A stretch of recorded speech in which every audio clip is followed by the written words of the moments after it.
ఉన్న బంగారాన్ని విడిపించి ఆ రోజు ఆన్లైన్ రేటుకే మేము కొంటాం. Sharma gold company. శుక్లాంబరధరం విష్ణుం సశివర్ణం చతుర్భుజం ప్రసన్నవదనం ధ్యాయేత్ సర్వవిఘ్నోపశాంతయే అగజాన పద్మార్కం గజాన మహార్నిశం అనేకదంతం భక్తానాం ఏకదంతముపాస్మహే. అందరికీ నా హృదయపూర్వక నమస్కారాలు. ఇప్పుడు మనం జూన్ నెల 1వ తారీఖు నుంచి 30వ తారీఖు జూన్ 2024 వరకు కూడా 12 రాశుల వాళ్ళకి గ్రహాలు ఇచ్చే ఫలితాలు ఎలా ఉండబోతున్నాయో తెలుసుకుందాం. మిథున రాశి అండి, మిథున రాశి వాళ్ళకి ఏంటంటే బ్రహ్మాండంగా ఉంది కదా. ఎందుకంటే మీ రాశిలోనే 15వ తారీఖు నుంచి రవి బుధులు బుధాదిత్య యోగము, 12th హౌస్ లార్డ్ శుక్రుడు పంచమాధిపతి కూడా శుక్రుడు మీ రాశిలో ఉండడం వల్ల అఖండమైన రాజయోగం, అంటే ధనప్రాప్తి కలుగుతుంది. ప్రతి విషయంలోనూ ముందంజలో ఉంటారు, సక్సెస్ రేట్ ఎక్కువ ఉంటుంది. అద్భుతం అండి.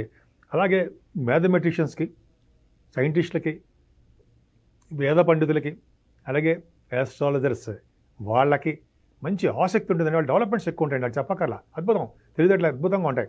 ముఖ్యంగా మ్యాథమెటిక్స్ బాగా చేస్తారండి మీరు, ఎందుకంటే గణిత శాస్త్రంలో బ్రహ్మాండం. ఇంకా రవిబుధుల కాంబినేషన్ ఫైనాన్స్ అండ్ అకౌంట్స్ ఉన్న వాళ్ళకి మంచి డెవలప్మెంట్స్ ఉంటాయండి. మీరు సిఏ ఐసీడబ్ల్యూ రాస్తున్నారు, ఎగ్జామ్స్ పాస్ అయి ఉంటారు. ఇప్పటికి జూన్లో ఎగ్జామ్స్ కదా ఉన్నాయి కదా మీకు.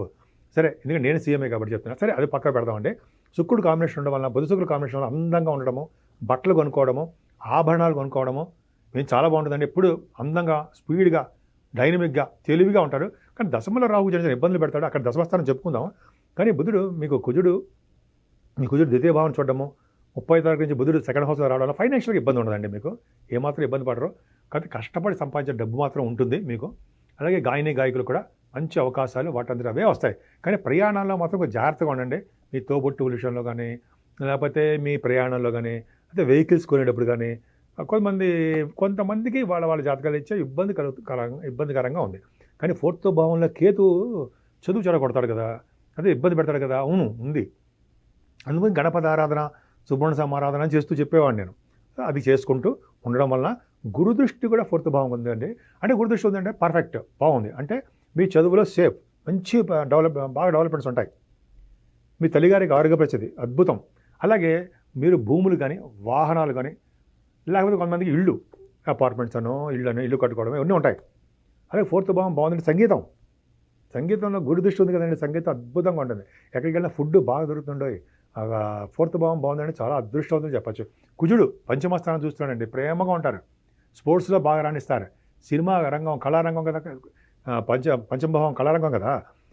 కుజుడు కూడా చూస్తాడు, అద్భుతమైన ఫలితాలు ఇస్తాడు. అలా కుజుడు పంచమభావం చూడడం వల్ల మంత్రి పదవులు వస్తాయండి. మీ దాంట్లో మిథున రాశి వాళ్ళకి ఎలక్షన్స్లో గెలవడానికి అవకాశాలు ఉన్నాయండి. ఒకవేళ నిజంగా ఎలక్షన్స్లో ఉంటాయి. ఎలక్షన్స్లో కాకపోయినా మీరు ఏ దాంట్లో ఉన్నా మీరు గెలుస్తారు, సక్సెస్ అవుతారు. స్టాక్ అండ్ షేర్స్ పెట్టుబడి పెట్టే వాళ్ళకి బాగుంటుంది. కొంతమంది మ్యూజిక్ డైరెక్టర్స్ ఉంటారు, కొరియోగ్రఫీ డైరెక్టర్స్ ఉంటారు. ఇలా వాళ్ళందరూ కూడా కళారంగంలో మంచి అభిరుచి డెవలప్మెంట్స్ ఉంటాయి. యాంకరింగ్ వృత్తిలో ఉన్న వాళ్ళు కూడా మంచి డెవలప్మెంట్స్ ఉంటాయండి. ఒక విధంగా పంచమ భావం పర్ఫెక్ట్గా చాలా బాగుంది. కానీ 6వ భావం చూసుకుంటే 6వ భావంలో మిత్రులు అవుతారు, ఫ్రెండ్స్ సర్కిల్ అంతా కూడా. అలాగే మీకు అనారోగ్య సమస్యలు ఉండవు, దాన గుణం ఎక్కువ, మీకు మాట నేర్పడతాను ఒకటి ఎక్కువ అండి. అందుకని గాయత్రి మంత్రసిద్ధి ఎక్కువ. గాయత్రి మంత్రం మీరు చేయండి. రఘుబుధుల కాంబినేషన్ కదా, గాయత్రి మంత్రం చేసే వాళ్ళకి వెనక్కి తిరిగి చూసుకోవాల్సిన అవసరం లేకుండా బ్రహ్మాండంగా ఉంటారు. మీరు అన్ని రంగాల్లో చాలా బాగుంటారు, సక్సెస్ అవుతారు. 7వ భావాధిపతి వైభావంలో ఉన్నాడు తప్ప ఏం కాదు. ఒక చిన్న ప్రాబ్లమ్స్ ఏంటంటే కొద్దిగా భార్యాభర్తల విషయంలో మిస్అండర్స్టాండింగ్స్ రావడము, అయితే చిరాకు కలగడము, లేదా ఏదో బిజినెస్ సంబంధించిన విషయాలు ఇబ్బంది పడడము, డబ్బులు ఎక్కువ ఖర్చు పెట్టి వివాహ సంబంధాలు చేసుకోవడం, ఇవన్నీ జరుగుతుంటాయి. కానీ గురుడు 12వ భావంలో ఉన్నంత మాత్రం మంచి చేయడు అని మాత్రం చెప్పకూడదు. ఎందుకని 6, 8, 12 స్థానంలో కూడా శుభుడు మంచి చేస్తాడు. అంటే మీకు మంచి చేస్తాడు తప్ప చెడు చేయడానికి అవకాశం తక్కువ. 8వ స్థానం గురుడు చూస్తారు, పర్ఫెక్ట్గా ఆరోగ్యంగా ఉంటారండి మీరు. అదే కావాల్సిన మనిషికి. మనకి కావాల్సిన ఆరోగ్యం, సంపూర్ణ ఆరోగ్యవంతుడిగానే ఉంటారే. మీ జాతకాల ప్రకారం మనకు తెలియదు. గురు దృష్టి 8వ భావం ఉందంటే తలవంతలుగా ఆదాయం, కోర్టు కేసుల్లో గెలవడం, అదే ఎటువంటివైనా సరే సడన్ గెయిన్స్ రావడం అద్భుతం. 9th భావంలో శని మంచివాడు కాదండి, యాక్చువల్గా నిజంగా మంచివాడు కాదు. కానీ 9th హౌస్ లార్డ్గా 9th హౌస్లో మంచివాడు. ఎందుకని? ఖచ్చితంగా మంచివాడే. ఎందుకంటే శని 9th భావంలో ఉంటే సేవకా జనాన్ని ఇస్తాడు. నేను ఎక్కువ జనాలు ఉండే చోట మీకు పనిచేసేట్టు చేస్తూ ఉంటాడు. అందులోనే రాజకీయ రంగంలో ఉన్న వాళ్ళు కూడా అదే కదా, 9th హౌస్లో శని ఉంటే రాజకీయంగా మీరు ఎదుగుతారు. అంటే మీకు ఎక్కువగా సభల్లోనూ మాట్లాడే శక్తి ఉండడము, మంచి ఆదాయం అంటే ఏంటంటే అద్భుతమైనటువంటి పదవులు రావడము, ఇవన్నీ కూడా శని యొక్క ప్రభావంలో ఉంటుంది. మీ చేస్తున్న ఉద్యోగంలోనూ వ్యాపారాల్లోనూ ఆదాయం ఉంటుంది, ఆదాయం అంటే వ్యాపార అభివృద్ధి. ముఖ్యంగా సింగరేణి కాలేజ్, కోల్ మైన్స్ అనుకోండి, కోల్ మైన్స్లోను, తర్వాత ఫార్మా రంగంలోను, ఆటోమొబైల్ ఇండస్ట్రీస్లోను, ఇటువంటి కొన్ని ఇండస్ట్రీస్ ఉన్నాయి కదా, సిమెంట్ పరిశ్రమలోను, అలాగే రియల్ ఎస్టేట్ రంగము, సాఫ్ట్వేర్ రంగాలు ఇవన్నీ ఉన్నాయి కదండి. వాటిల్లో కూడా మంచి శని బ్రహ్మాండంగా ఉన్నాడు కాబట్టి, భాగ్యస్థానం ఉన్నాడు కాబట్టి బ్రహ్మాండంగా చేస్తాడు. ఫారిన్ కంట్రీస్ తీసుకెళ్తాడండి, విదేశీ విద్య వస్తుంది. బహుశా మెడిసిన్ చదవడం కోసమో, మాస్టర్స్ ఇన్ లానో మీ విద్య రీత్యా ఉండడానికి అవకాశాలు ఉంటాయి. అలాగే తీర్థయాత్రలు చేస్తారు, పుణ్యనదులు స్నానాలు చేస్తారు, వెంకటేశ్వర స్వామి దర్శనము, శివాభిషేకాలు, ఈ శని భగవానుల వల్లనేమి కలుగుతాయి కూడా. దశమంలో రాహు అండి శరీర బాధ, మనశ్శాంతి లేకపోవడము, ప్రతి వాళ్ళతోటి తగాదాలు ఉండేది చేయడం, ఆయన అక్కడ ఉన్నంతకాలం చిన్న చిన్న ఇబ్బంది కలుగుతూ ఉంటుంది. కానీ మిగతా రాశుల యొక్క ప్రభావం ఉంది కాబట్టి పర్వాలేదు. అదే మీరు అమ్మవారిని పూజిస్తూ ఉండండి. రాహు బాగా లేనప్పుడు అమ్మవారిని పూజించడము, గాయత్రి మంత్రం చేయడము, తల్లిదండ్రులు సేవ చేయడం వలన ఖచ్చితంగా మంచి అభివృద్ధి ఉంటుందండి. 11వ ఇంటి వాడు 11వ ఇంట్లో ఉన్నాడు, తప్పే. 6వ ఇంటి వాడు 11వ ఇంటి వాడు కుజుడు మంచివాడు కాదు మీకు, కానీ 11వ ఇంటి వాడు బాధకుడు కాదు. 2వ తారీఖు నుంచి మీకు కుజుడు వస్తున్నాడు. రియల్ ఎస్టేట్ రంగంలో ఉన్న వాళ్ళకి డెవలప్మెంట్స్ ఉంటాయి, కానీ కొన్ని ప్రాబ్లమ్స్ కూడా వాళ్ళకే ఉంటాయండి. ఎందుకని శని దృష్టి కుజుడికి ఉండడం వల్ల, అది 11వ భావంలో ఉండడం వల్ల కొద్దిగా మీకు రియల్ ఎస్టేట్ రంగంలోకి డెవలప్మెంట్స్ తక్కువ. కానీ కుజుడికి శని దృష్టి ఉందంటే రాజకీయ రంగంలో కనెక్ట్ అయిపోతారు మీరు.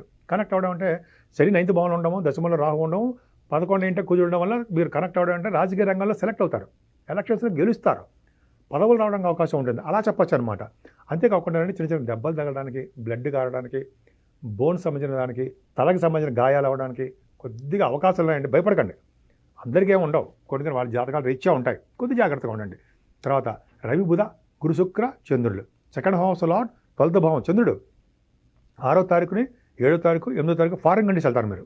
మీ జాతకాలు రీచ్ చూసుకోండి, ఖచ్చితంగా ఫారిన్ కంట్రీస్లో ఉంటారు. శుక్రుడితో కలిసిన చంద్రుడు కాబట్టి ఒక అఖండమైన రాజయోగం ఉండే, ఒక ఉచ్చస్థానాధిపతి, ఒక రాష్ట్రాధిపతి కలిసి వృషభ రాశిలో ఉండడం వల్ల ఒక అద్భుతమైన అఖండమైన రాజయోగము. బుధ శుక్రుల కాంబినేషను సినిమా రంగంలో అభివృద్ధి ఉంటుందండి, అభివృద్ధి ఉంటాయి మీకు. అన్ని ఫైనాన్షియల్ రంగంలో బాగుంటారు మీరు. లాయర్స్ వృత్తిలో కూడా బ్రహ్మాండంగా ఉంటారు. కొద్దిగా ఎక్స్పెన్సివ్గా ఉంటుందండి మీకు, ప్రతి విషయంలోనూ బాగా ఖర్చులు కనిపిస్తుంటాయి, దైవ సంబంధమైన ఖర్చులు, బావులు తటాకాలు తవ్వించడము, అయితే గుళ్ళు గోపురాలు కట్టించడము, ఇటువంటి వాటిలో మీరు నిమగ్నమే ఉంటారు కాబట్టి అలా ఖర్చులు ఉంటాయి. కానీ సన్మానాలు జరుగుతాయి, ఫారిన్ కంట్రీస్ వెళ్ళి తీరుతారు మీరు, అంటే సందేహం లేదు. మీకు చాలా బాగుందండి మీ మిథున రాశి వాళ్ళకి. బహుశా చూడండి మీ జాతకుల ప్రకారం ఎలక్షన్స్లో గెలుస్తారేమో కాదు, గెలుస్తారు కూడా. సో మీరు మిథున రాశి వాళ్ళకి అన్ని విధాలుగా బాగుంటుంది. ముఖ్యంగా గాయత్రి మంత్రం చేయండి, సక్సెస్ రేటు మీ దగ్గరే ఉంటుంది. సుమన్ టీవీలో మీ పర్సనల్ అండ్ బిజినెస్ ప్రమోషన్స్ కోసం కింది నెంబర్కి కాంటాక్ట్ చేయండి.